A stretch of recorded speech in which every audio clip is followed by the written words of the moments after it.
Boa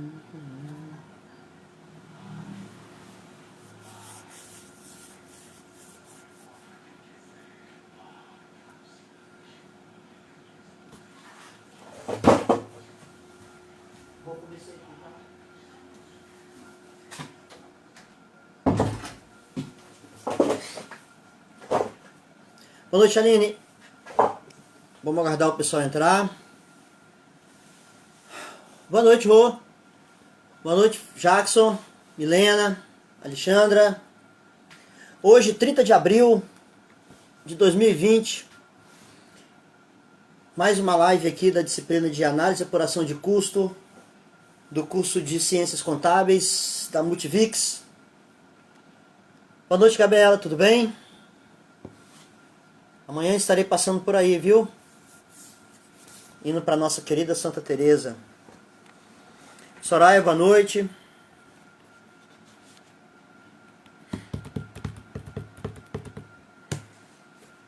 Enquanto o pessoal chega aí, cheio de livro aqui, ó, que eu acabei de ler, alguns. Boa noite, Rayane. Vou fazer um videozinho indicando. Tem mais outros aqui também. Vou fazer um videozinho explicando sobre eles e passar para a coordenadora para ela colocar lá no Instagram. Bom, podemos começar então? Já temos aí um efetivo bom. Adriele, boa noite. Bom, a gente vai falar então agora no capítulo 19, fixação de preço de venda. Na realidade a gente vai começar a trabalhar como é que se monta preço de venda. Tá? Lá na contabilidade de custo tem uma partezinha que estuda isso daí. Tá? A gente vai relembrar alguns conceitos, tá? Relembrar alguma coisa. E depois a gente vai utilizar a margem de contribuição de novo dentro desses conceitos. Então, na realidade, se vocês perceberem, nós estamos estudando contabilidade de custo novamente, inserindo margem de contribuição. Margem de contribuição é fantástica, eu amo margem de contribuição. Então, tudo aquilo que a gente estuda lá, a gente aprende, faz rateio, faz tudo isso, aí vem a margem de contribuição e pá! Esquece aquilo tudo, vamos trabalhar com margem de contribuição. Ela ajuda em muito para muitas coisas. Então, a gente vai começar a falar sobre isso daí. Para a gente só relembrar como é que a gente forma preço lá na contabilidade de custo, e tem outras matérias também que trabalham com isso, não é só contabilidade de custo não, mas tem outras matérias também que trabalham com isso. A gente primeiro precisa formar o markup. O markup é o grande lance aí de formar preço. As pessoas que têm comércio, normalmente elas utilizam o markup e é um markup por intuição. Normalmente elas compram por um preço e vendem pelo dobro. Isso é o que eu mais escuto por aí dos empresários. Eu perguntei ele, como é que você está vendendo uma coisa aqui que é R$1.200? Por quê? Porque eu comprei por 600. Filho, como é que você chegou a 1.200? A gente dobra o preço. Normalmente, quase todos os lugares que eu já fui, eles fazem desse jeito. Esse é o markup, conhecido markup. A gente vai aprender e vai relembrar algumas coisas lá da contabilidade de custo, algumas formas de análise de custeio, tá?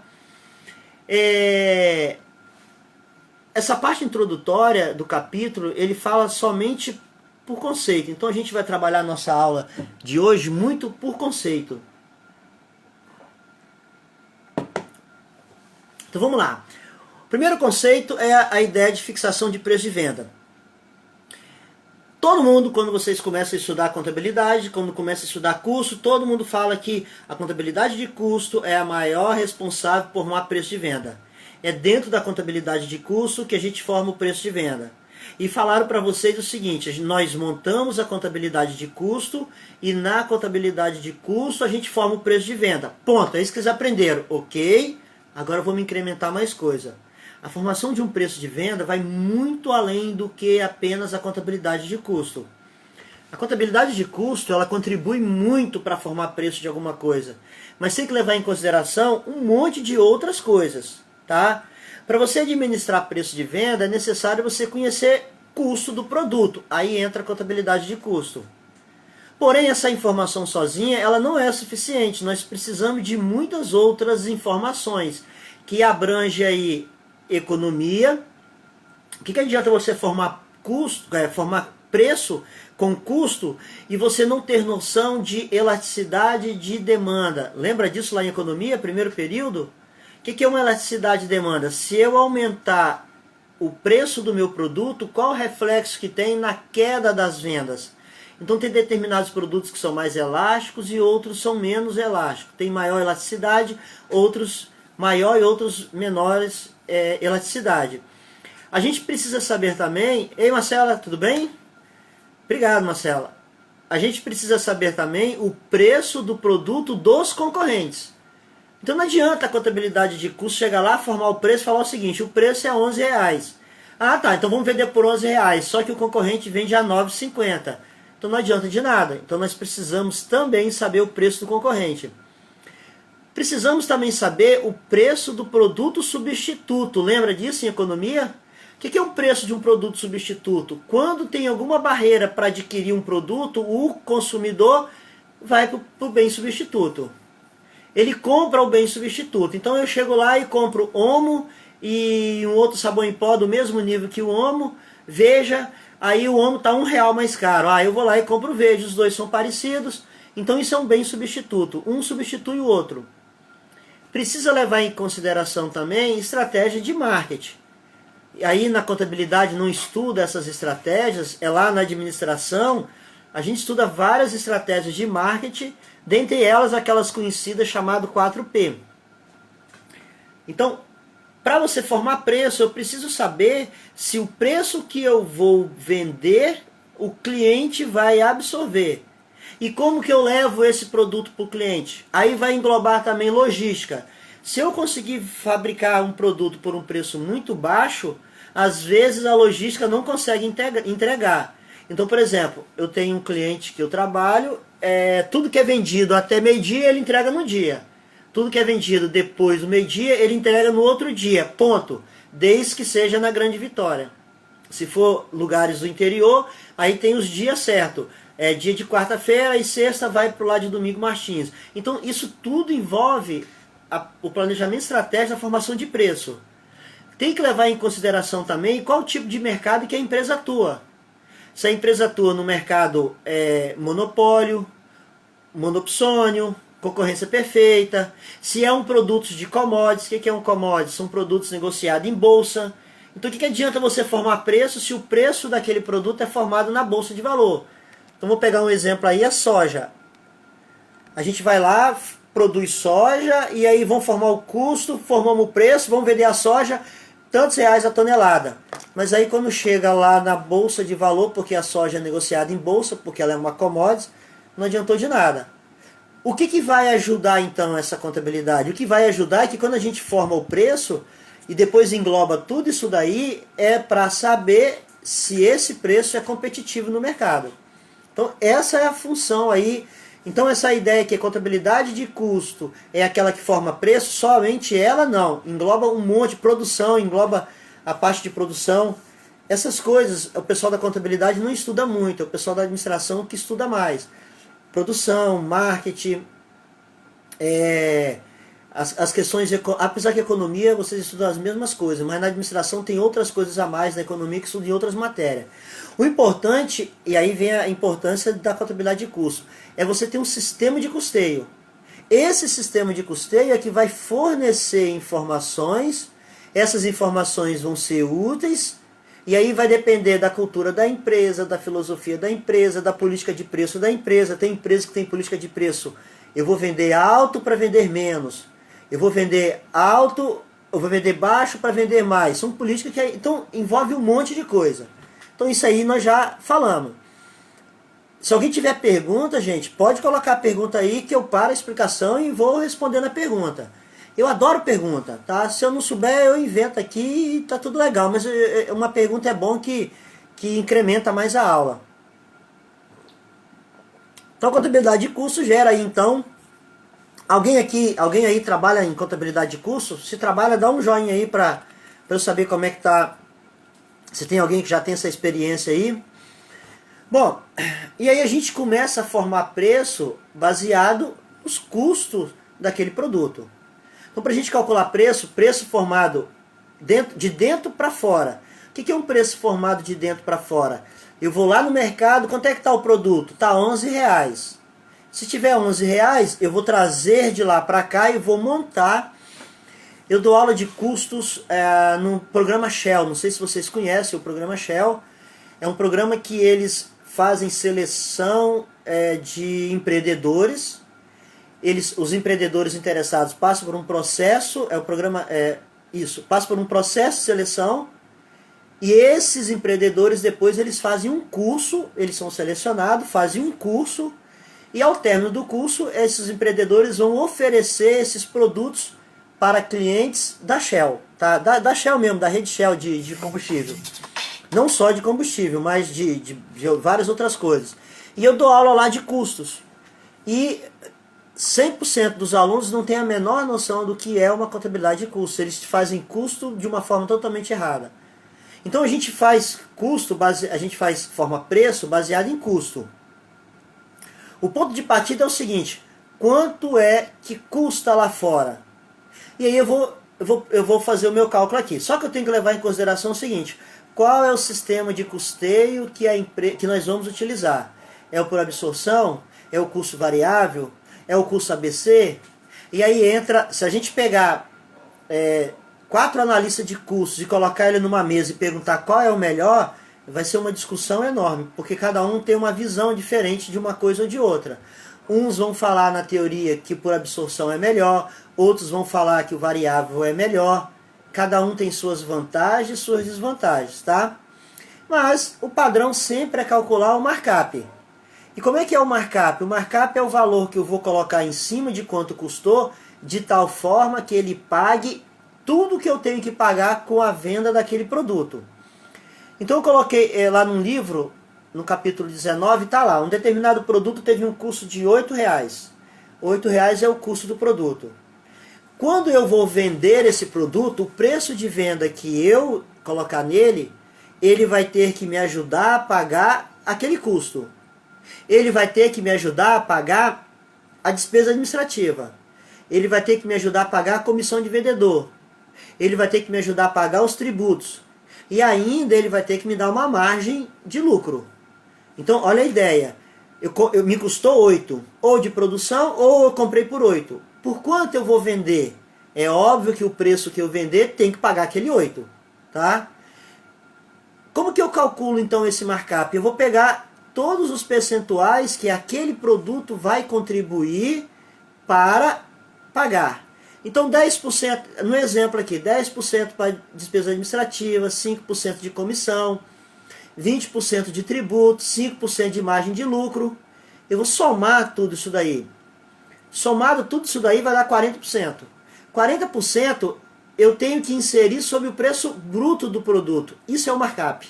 Tá? Então como é que eu calculo o preço de venda? Simples. É quanto custou, R$8. A fórmula é a seguinte: preço de venda é igual o custo, R$8, mais 40% do preço de venda. Então o preço de venda eu tenho que tirar 40% dele, pagar tudo isso, e tenho ainda que pagar o custo de R$8.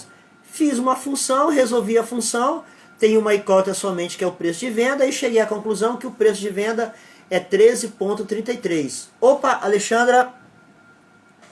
Professor, o mesmo critério do sistema de custeio serve tanto para compra ou produção de... Deixa eu ver se eu entendi, Alexandre. Você está perguntando se serve para Cida, boa noite. Se serve para comércio e indústria? É isso mesmo, Alexandra? Só me confirma se é isso mesmo que você perguntou. Que você colocou se é o mesmo critério do sistema de custeio, serve para compra ou produção. Eu não entendi bem esse negócio de compra. Você está querendo se referir a comércio e indústria? É isso, Alexandre? Ou é outra coisa? Pergunta aí. Enquanto a Alexandra reformula a pergunta, eu vou continuar. Mas pergunta aí, Alexandre, que nós vamos responder. Eu não entendi muito bem a pergunta. Então nós calculamos o preço de venda, 13,33.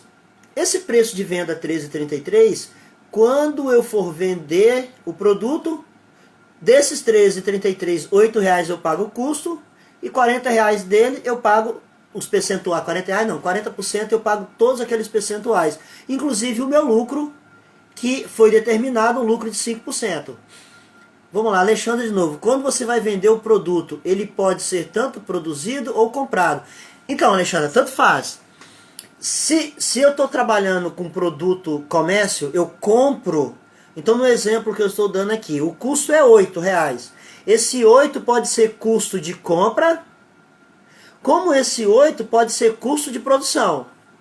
Então aí entra a contabilidade de custo, lembra? Quanto é que custa? Matéria-prima é de tanto, mão de obra é de tanto, e aí eu tenho todos os custos diretos. Aqueles custos diretos é quanto custa o meu produto na produção. Tranquilo, Alexandre? Mas se por acaso eu tenho uma sapataria, e eu estou vendendo sapato, então eu não vou produzir sapato. O custo do sapato é o custo da compra dele, mais o frete, mais uma série de coisas, armazenagem, se for o caso, mais uma série de coisas que está embutido naquele custo ali. Então, se eu vou produzir, eu calculo o custo de produção. Se eu vou comprar, eu calculo o custo da compra, não somente quanto custou, mas frete se tiver, pagamento de comissão se tiver, armazenagem se tiver, uma série de coisas que eu vou pagar. Tranquilo, Alexandra? Se entendeu, dá o joinha aí. Então, tanto faz para um ou para outro, eu tenho que calcular quanto me custou. Ou que eu comprei, ou que eu... as pessoas, conheço algumas pessoas que vão em São Paulo fazer compra, e ela chega lá, compra uma camisa, vou abrir logo o jogo, quando vocês me verem com uma camisa dessa, pode... Alexandre, beleza? Entendeu, Alexandre? Pode até brincar, quando você compra uma camisa de marca lá em São Paulo, é 3 por 50. Então você compra lá uma camisa, uma marca qualquer lá, 3 por 50. Aí essa pessoa chega aqui, uma camisa dessa é R$150. Não tem muita diferença. As pessoas pagam 150. E aí ela faz a conta. Eu comprei 3 por 50, estou vendendo por R$150, só que ela não leva em consideração, ei Rose, boa noite, ela precisa levar em consideração o tempo dela, a despesa que ela teve, se foi de avião, foi de ônibus, o hotel, a alimentação. Tudo isso daí tem que englobar, então, Alexandra, para calcular o custo daquele produto. Então não basta apenas dizer que aquele produto custou R$15, não. Tem que levar tudo. Então se eu saio daqui para ir em São Paulo fazer compra... Boa noite, Gabriel. Se eu saio daqui para ir em São Paulo fazer compra, comprei uma camisa lá por R$15, eu tenho que inserir no custo dessa camisa todos os gastos que eu tive para fazer a compra. Eu posso somar tudo e depois ratear, a palavra feia, ratear de forma igual para cada camisa. Pode ser desse jeito. Então eu calculo ali o meu preço de venda. Isso é ensinado lá na contabilidade de custo, não é na nossa matéria.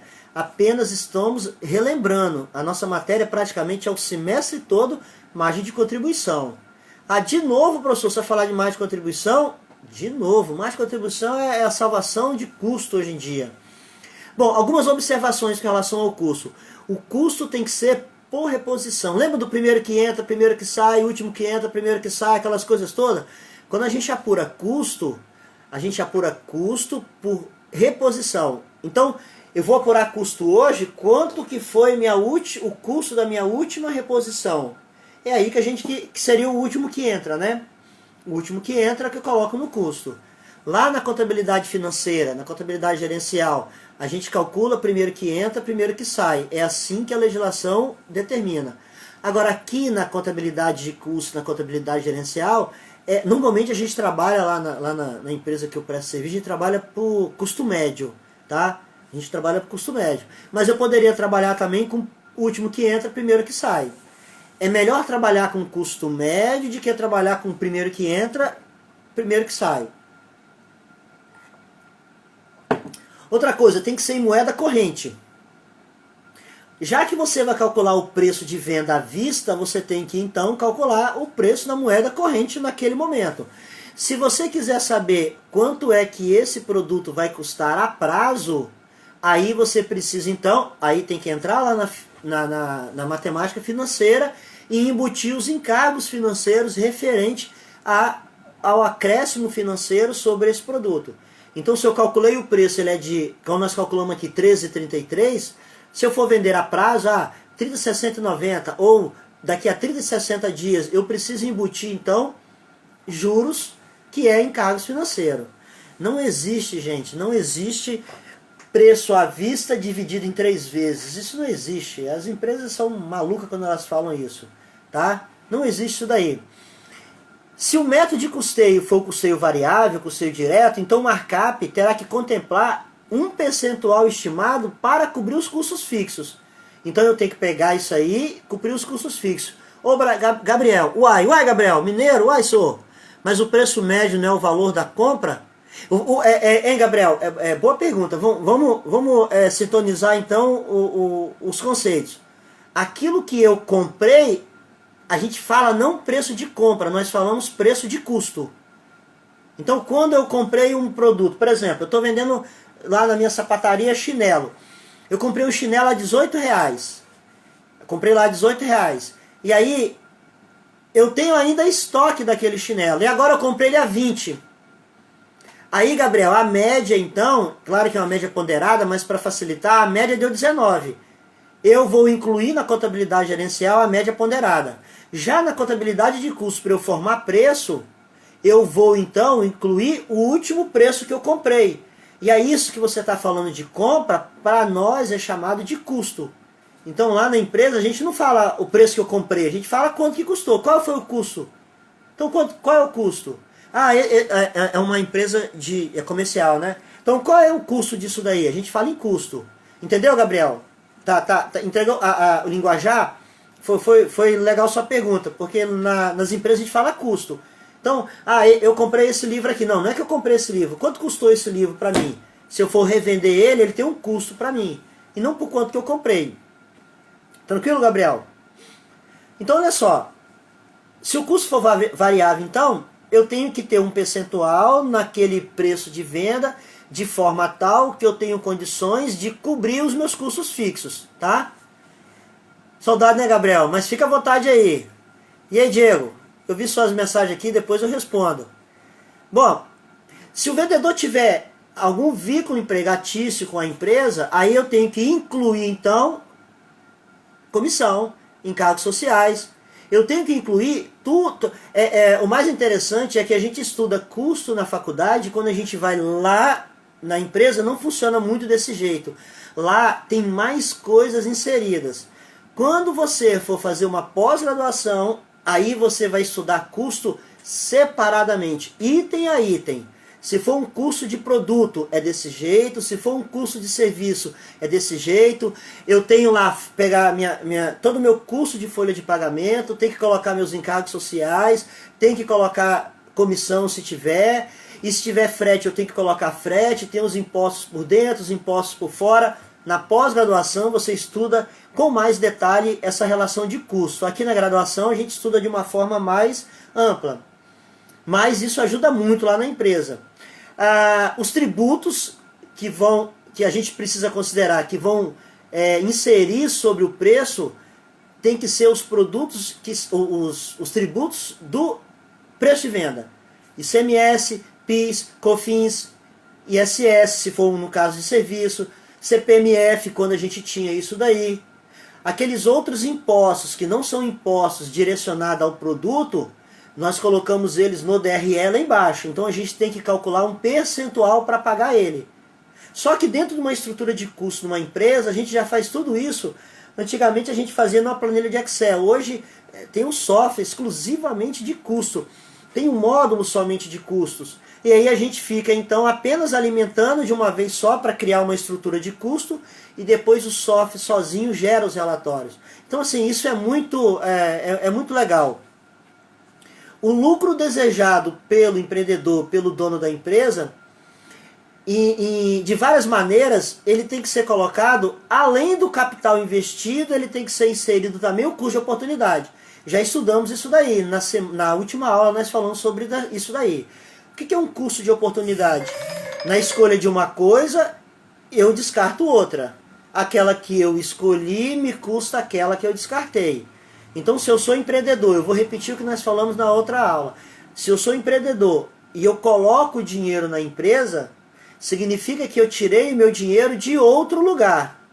Tirando o dinheiro de outro lugar, eu deixei de ganhar esse dinheiro lá.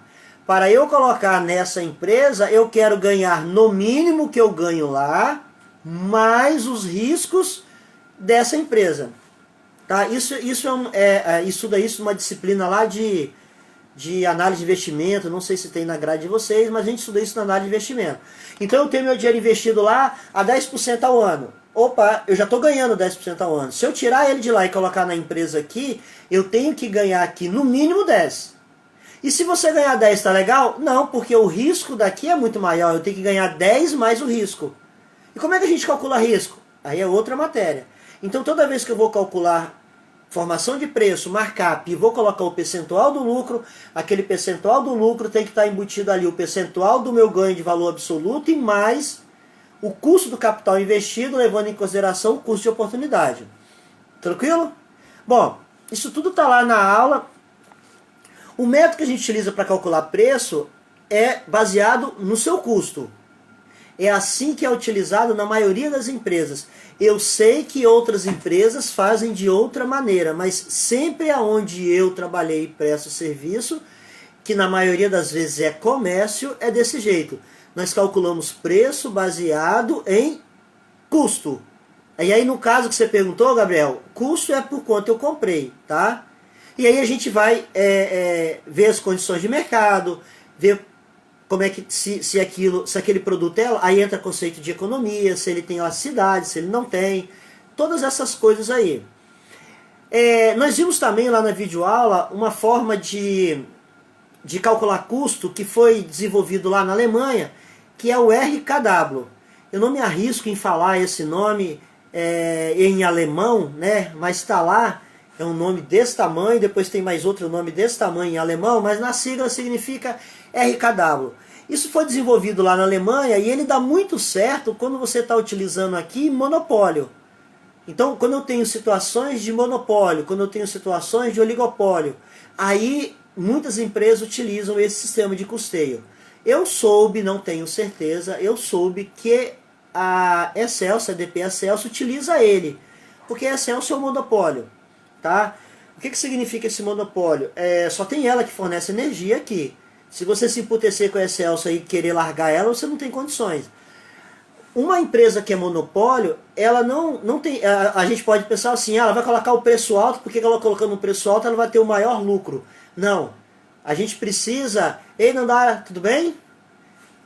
A gente precisa, numa empresa de monopólio, nós temos uma curva de lucro máximo. Quando a gente calcula, precisa aprender isso em matemática, derivada. Quando a gente calcula a derivada, que é o ponto máximo da curva, aquele valor de preço de quilowatts de energia é o preço que a ADP Excelsior vai ter o seu maior lucro. Então esse sistema de custeio, o RKW, é utilizado muito em monopólio. Tá? Depois nós vimos um outro tipo de custo que é chamado custo ABC. Custo baseado em atividade. Esse é muito utilizado. Eu fui analista de custo em hospital, trabalhei no Hospital Meridional como analista de custos. E antes do hospital inaugurar, eu fazia parte da controladoria e fiz uma boa parte daquele planejamento daquele hospital na parte de custo, de orçamento, toda a ampliação do hospital, eu que fiz toda aquela parte de orçamento toda, a gente utilizava lá custo ABC. Era uma coisa nova ainda, hoje já está bem mais utilizado, mas era uma coisa que eu tive que aprender sozinho, mas nós desenvolvemos lá um sistema de custeio ABC, que é um sistema baseado em atividade. Também se estuda lá na contabilidade de custo. Então como é que é um sistema de custeio ABC? Eu separo de uma forma racional as atividades e vou quantificando essas atividades. E aí eu vou calculando o custo disso daí. Então a gente deu uma... Lá na videoaula eu falei sobre isso daí. Falei também sobre empresas que lançam produtos novos no mercado. E aí, quando você lança um produto novo no mercado, dependendo do produto, fica muito difícil você apurar custo dele. Na empresa uma das empresas que eu presto serviço, hora e outra eles fazem melhoras nos seus produtos. Só que essas melhoras no produto, ele muda uma cor, muda um pezinho, muda um braço de um sofá, muda... Então são coisas que mudam uma característica de um produto que parece que é um outro produto. Mas ele muda a roupagem. Então esse daí dá para ter uma noção de um produto novo que vai ser lançado. Mas se eu estou falando, sei lá, um produto alimentício, eu vou lançar flocos de milho, e se eu não tiver já uma estrutura montada para isso daí, eu tenho que começar tudo do zero. Lá no hospital meridional, quando eu trabalhava lá, eu comecei tudo do zero. Eu tinha que calcular quanto é que custava uma operação de varize, por exemplo. Quantas operações de varize eu fui lá acompanhar para saber como é que faz. Eu tinha que calcular quanto que custava uma operação de coração. Dr. Sharif era até na época, eu ia lá acompanhar as operações com ele, eu relacionava tudo que era utilizado, então era tudo uma coisa nova. Os outros hospitais já tinham isso daí, mas eles não passavam pra gente, claro que não, são concorrentes.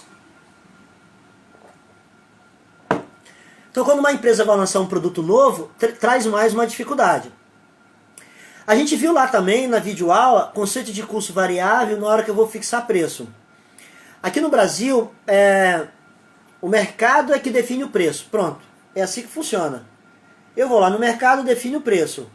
E aí a gente começa então a utilizar a figura tão querida da margem de contribuição. Vocês vão, quando vocês estiverem lá aposentado, lá na varanda da sua casa, você vai falar para o seu netinho: meu netinho, você já estudou margem de contribuição? Porque isso mudou a minha vida. Eu vou falar de margem de contribuição o semestre inteiro. A margem de contribuição, ela ajuda também a tomar decisões na hora que eu vou fixar preço. Muitas das vezes a gente consegue, com esse conceito, nem sempre calcular apenas preço, mas fazer um monte de outras coisas que nós já aprendemos e vamos aprender bem mais. Na hora que a gente vai calcular formação de preço, de uma forma assim, os donos de empresa, os dirigentes daqueles que eu tenho contato, eles querem conciliar preço, posição da empresa no mercado, as condições internas da empresa, como é que está o mercado lá fora, e principalmente quando a gente vai fazer o orçamento, como é que vai estar o mercado no futuro. O que é mais engraçado, gente, tudo que nós fizemos de planejamento para esse ano, o mês de março, foi tudo para água abaixo. Já era. A loja ficou fechada, aí nós tínhamos engavetado algumas coisas para vender pela internet. Agora foi a hora de tirar da gaveta.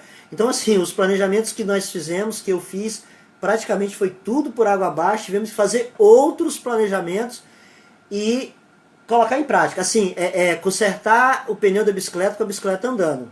Tá? Então a gente tem que levar em consideração tudo isso daí. Quando a gente vai fixar preço, não cabe exclusivamente ao setor de contabilidade de custo. Já falei, marketing, produção, finanças, logística, tudo isso daí. Tudo tem que entrar numa... Por isso que as empresas adoram pessoas polivalentes. Pessoas que não têm ideia somente especialistas, sejam polivalentes, entendam de um monte de coisa ao mesmo tempo, tá? Bom, aí nós começamos a ver o exemplo lá. Uma empresa vai lançar um novo produto e ela faz uma pesquisa de mercado. Aqui, ó, meu livro de pesquisa de mercado. Esse livro é fantástico, tá? Pesquisa de marketing. Só estatística, totalmente estatística. Pode usar, tá? Por isso que ele fica ao lado do livro de estatística. No Excel. Quando a gente vai lançar um produto, a gente tem que fazer uma pesquisa de mercado. E aí quem faz essa pesquisa de mercado? O pessoal do marketing. Tá? Só que tem toda uma estrutura estatística pura para a gente fazer isso daí. A gente faz isso daí bem. Eu chamo alunos para fazer cliente oculto. Então eu dou lá para o cliente, para um aluno, em janeiro nós fizemos isso. Peguei 3 alunos, dei 6 mil reais para cada um.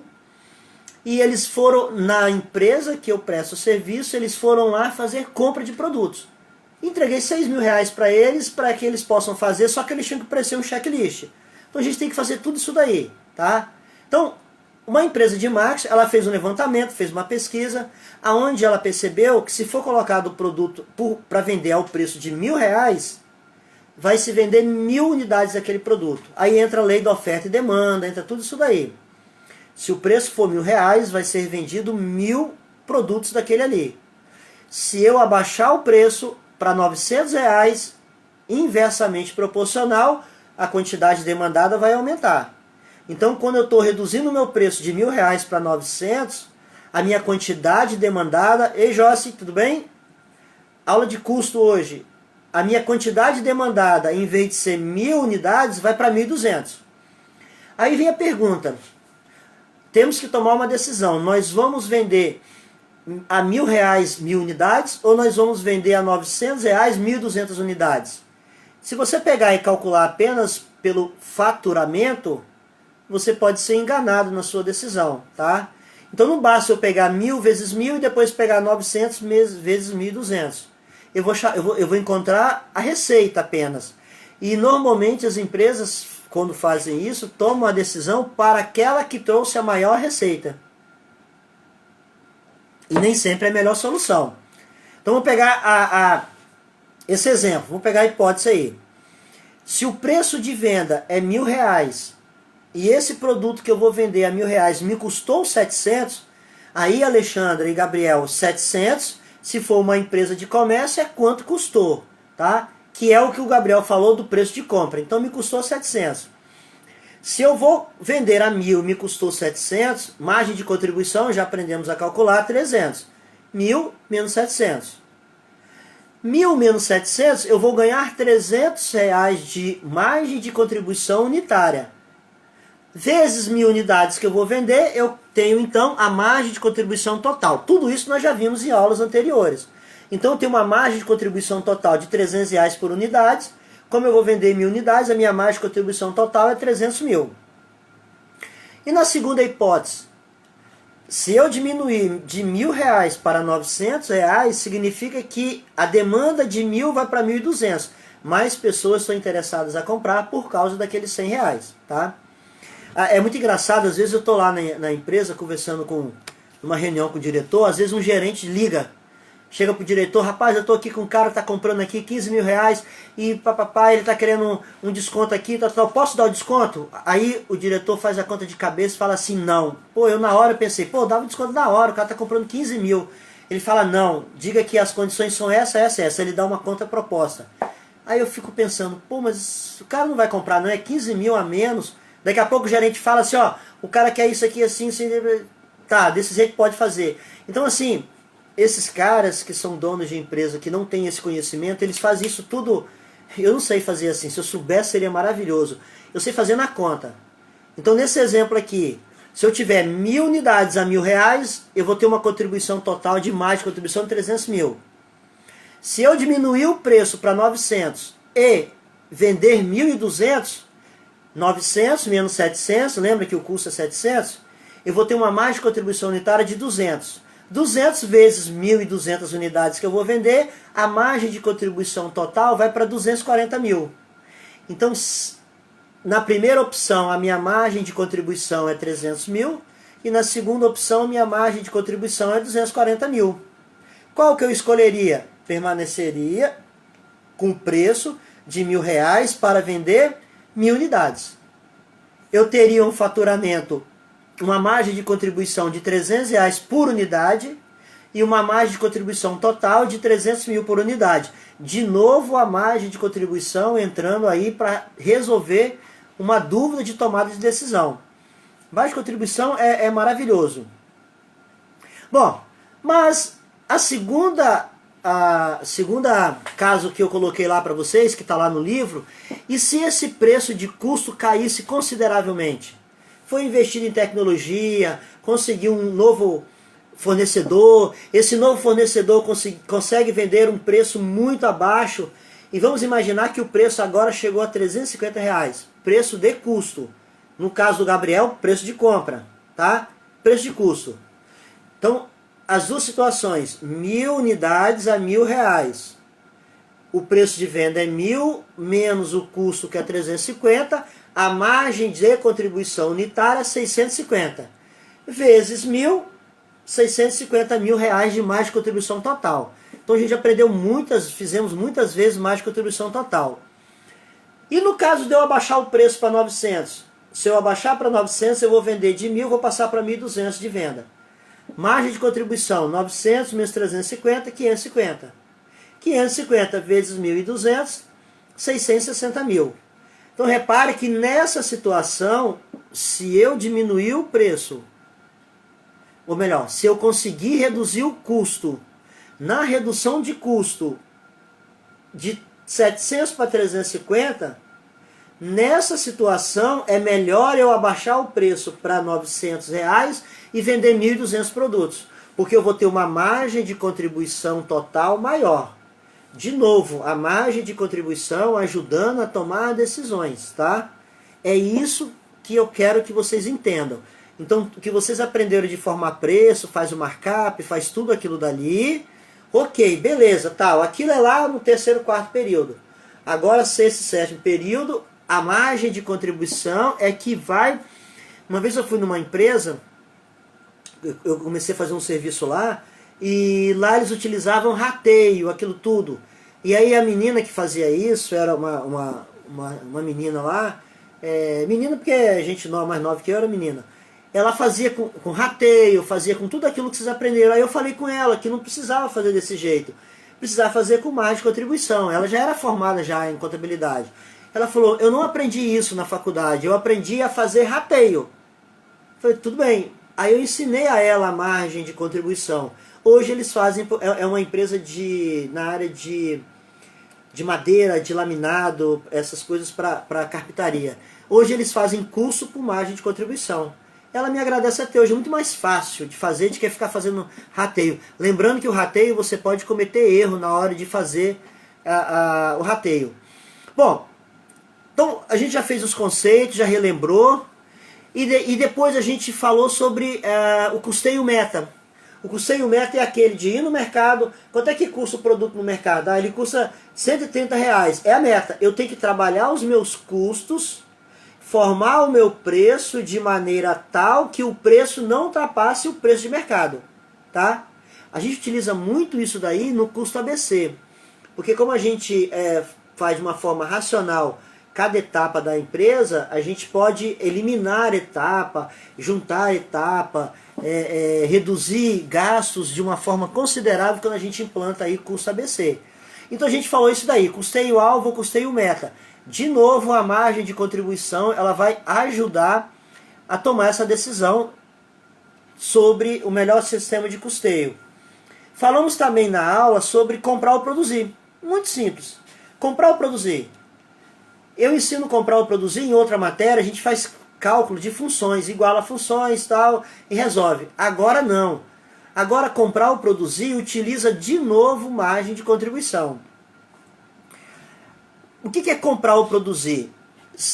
Eu gosto de dar o exemplo, eu não falei na videoaula, depois que eu lembrei, uma prefeitura precisa fazer manilhamento em várias ruas.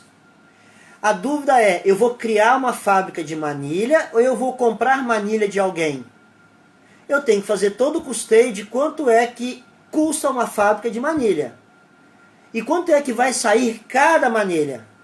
E aí eu tenho todos os custos fixos que estão ali, são custos que se eu não produzir manilha, eu tenho que pagar. E aí entra esse aumento de custo na máquina pública. Mas eu posso também fazer fábrica de manilha para manilhar as ruas da minha cidade e também vender manilha para outras prefeituras. Posso também juntar duas prefeituras e dividir esse custeio e produzir uma fábrica de manilha ou as duas comprarem manilha. Tudo isso daí são tomadas decisões entre comprar ou produzir. E aí eu mostrei lá para vocês, lá na videoaula, expliquei detalhadamente. Aí eu tenho lá... A situação lá do livro é a seguinte. Eu tenho um produto final que eu tenho que produzir e vender, e para montar esse produto eu tenho um determinado componente. Esse componente eu posso comprar de alguém e colocar nesse produto e depois vender. Eu não vendo o componente faz parte. Vamos imaginar, estou vendendo um equipamento eletrônico que tem que ter um chip.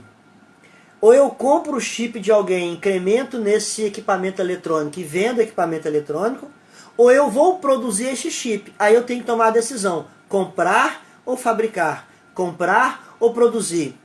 E aí, dei o exemplo lá para vocês, o componente da forma quando eu devo comprar e quando eu devo produzir. Aí eu tenho que levar em consideração várias coisas. Opa, Gabriel... mas eles terceirizam para poder superfaturar e roubar do povo.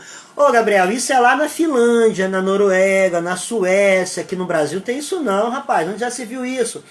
Você deve ter visto isso em algum filme lá na Noruega, na Finlândia, por lá de lá. Aqui no Brasil, não, pai, o povo brasileiro é tudo certinho, as prefeituras certinhas.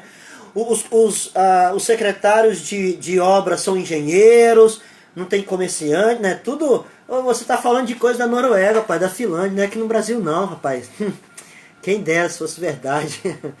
Mas na maioria das vezes é isso aí, Gabriel, a verdade é essa. É a ideia é a ideia bom, entre política, né? Eu terceirizo para outro, mas eu tenho que ganhar a minha parte. A gente viu isso daí no governo lá no Rio de Janeiro, viu isso, bom, sem entrar em debate de política, mas isso que o Gabriel falou é na realidade o que acontece por aí. Tá? Então a Copa do Mundo e as Olimpíadas foram assim superfaturadas numa proporção. E tem mais, Gabriel, não é 5%, 3%, 1%, não, são coisas de percentuais de 30%, 40% até quase 50% de superfaturamento para ser pago lá ao gestor. Mas, Gabriel, uma coisa importante, para tomar essa decisão eles fizeram esses cálculos que nós estamos aprendendo aqui, pode ter certeza disso, mesmo que seja superfaturamento, mesmo que seja pagamento de propina, mas é necessário colocar o percentual do pagamento de propina no custeio. Tem que ser colocado, tá? É bem lembrado isso daí. Ou seja, tanto para fazer para o bem, tanto para fazer do mal, o custo tem que entrar. Tá um exemplo nisso daí da tráfico de droga. Quando o traficante vai formar o seu preço, quer ver que legal? Esse livro aqui, ó, eu indiquei lá no Instagram lá da coordenadora. Esse livro aqui, ele tem um capítulo aqui que pergunta o seguinte: por que os traficantes continuam morando com a mãe? Por que o traficante continua morando com a mãe? É muito interessante, ele fez uma pesquisa fantástica aqui. E aí, ele achou, esse autor, ele conseguiu o caderno de anotação de custos da produção do negócio de droga. Fantástico.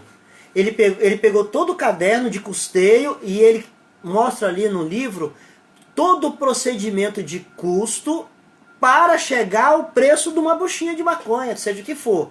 Então até mesmo os traficantes precisam de ter conhecimento de custo. Imagine uma empresa. E olha que o tráfico, a concorrência é feroz, hein? 1º de maio com o Santa Rita ali é barra pesada ali. Então, se esses caras precisam aplicar conhecimento de custos, imagine as empresas. E eles sabem, tá? Eles sabem, eles conhecem custos para chegar, para saber se o negócio é viável ou não, para saber se vale a pena comprar ou produzir, para saber se vale a pena ter laboratório ou terceirizar laboratório. Tem todo esse procedimento lá daquilo que nós estamos falando aqui. Bom, rapaz, a live está quase acabando já. O tempo passa muito. Isso, Gabriel, se você assistiu o seriado lá do Pablo Escobar na Netflix, lá você vai ver que eles têm todo o procedimento. Todo o procedimento. É mesmo, Ryan, não é para rir não, é verdade. Tem todo o procedimento de custo mesmo. Já pensou, você compra uma barra. A barra ela é bruta. Toda aquela barra tem todo um procedimento. Precisa de laboratório, precisa de mão de obra. Ela tem que ser destrinchada. Aí tem que ter a qualidade do produto. Se vai colocar mais isso ou mais daquilo. Olha a complexidade que existe de custo numa formação de preço numa buchinha de maconha. Não é fácil não, rapaz. Tá difícil para todo mundo, até pro traficante. Bom, rapaz, a hora passa muito rápido. A live vai acabar agora mesmo. Então, pra gente encerrar aqui, eu quero dar os assuntos paroquiais. Mas antes eu queria perguntar se alguém tem alguma pergunta com relação a essa matéria. Esse assunto. Esse assunto praticamente nós relembramos coisas da contabilidade de custos e aplicamos de novo a nossa margem de contribuição. Nossa querida e amada margem de contribuição. Se alguém tiver dúvida com relação a esse capítulo, coloca aí que eu vou responder, mas eu vou dar os assuntos paroquiais. Mas pode colocar a dúvida aí que a gente vai responder. A partir de agora, e isso, Nayara, os traficantes são super organizados. A hierarquia deles, esse livro, leia esse livro aqui, tá? Leia esse livro. Ou se não, assista lá o seriado do Escobar. Esse livro explica muito bem toda a estrutura hierárquica dele, o cara que está lá em cima, nem arma ele tem. Ele não precisa de ter arma. E o legal de todo, ele fala aqui, o legal de tudo isso daí é que o processo de seleção é bastante rigoroso. E outra coisa, a legislação deles é totalmente eficaz. E quando uma pessoa é julgada e condenada, ela tem a pena dela recebida no mesmo momento. Não é igual aqui, vai para segunda instância, primeira instância, segunda instância, depois é solto, depois não sei. Lá não. Se lá no morro você fez alguma coisa errada, o tráfico te julga e te condena e faz a pena ser feita na mesma hora. O nome é esse aqui, Joyce, ó. Tá, lá no meu Instagram tem um videozinho que eu falei dele, tá? Tem um videozinho lá dele que eu expliquei sobre ele. Pode procurar lá no Instagram, em postagem da semana passada, não, retrasada eu acho, que eu falo dele lá. Vale a pena, vale muito a pena ler esse livro. Ele é assim, fantástico. Já foi vendido mais de... e tem mais, você acha ele em PDF. Porque eu gosto de comprar livro, vocês estão vendo aqui, eu adoro ler livro, mas você acha ele em PDF. É só digitar lá que você vai achar ele. Bom, se alguém tiver dúvida, então coloca as dúvidas aí que eu vou dar os assuntos paroquiais, porque o tempo passa muito rápido. Quando a gente está ao lado das pessoas que a gente gosta e conversando coisas legais, o tempo é muito injusto com a gente, tá? É muito injusto. Como é que vai funcionar agora? Quando eu passei para vocês aquelas outras videoaulas que a gente estava começando nesse sistema, a gente estava ainda aprendendo, a gente estava ainda cada dia uma coisa nova, eu dei um prazo para vocês entregarem o trabalho. Muita gente não entregou nesse prazo. Dei outro prazo para entregar o trabalho. Algumas pessoas não conseguiram entregar. Eu dei o terceiro prazo para entregar o trabalho. E no terceiro prazo para entregar o trabalho, ainda teve gente que não conseguiu entregar. Para que isso não aconteça somente lá no final, eu vou fazer o seguinte. A cada videoaula agora, a cada semana, a atividade que vocês precisam fazer, que somado vai chegar a 4,5, vocês vão ter que entregar até a nossa aula é na quinta, até a quarta-feira, sem ser semana que vem na outra. Nossa, tempo mais do que o suficiente. Olha só, hoje são 30. Então, vocês têm, na próxima aula é dia 7, a próxima é dia 14. Até o dia 13. Tá difícil mesmo, Gabriel, eu sei. Mamãe dizia, Gabriel, tudo que era fácil já inventaram. Só sobrou para nós as coisas difíceis. E agora está mais difícil ainda, mas essa dificuldade vai fazer com que a gente cresça e seja melhor do que nós éramos antes. Tá? Isso, os 4,5. Então, tudo que eu passar numa aula, numa semana, hoje é dia 30. Depois nós temos aula dia 7, depois dia 14. Vocês vão ter que entregar até o dia 13. Sempre 2 semanas, um dia antes da aula. E tem mais. Não postou, esquece. Outra coisa... agora assuntos paroquiais e puxada de orelha, tá? A live já tá acabando já, tô olhando o tempo ali. A instituição tem uma mania, um costume dos alunos que tudo vai para coordenação, tudo vai para coordenação. Aí depois a coordenação vem em cima do professor.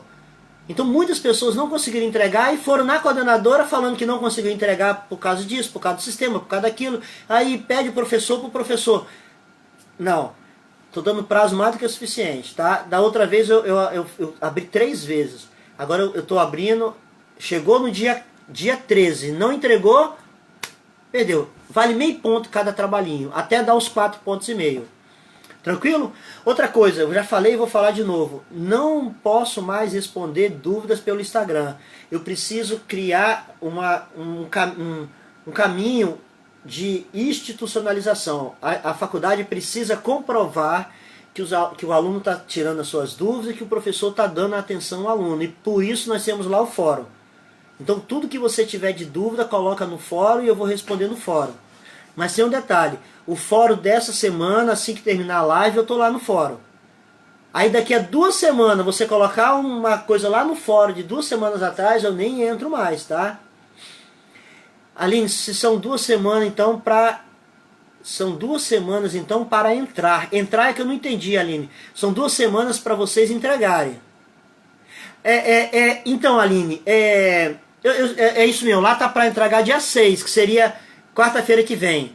Mas eu sou muito fofo, Aline. Eu pensei em vocês e falei, não, eu vou jogar mais uma semana. Lá tá pro dia 6 mesmo. Porque quando eu fiz isso daqui, acho que foi na segunda-feira que eu fiz essa aula. Quando eu fiz, eu coloquei pro dia 6.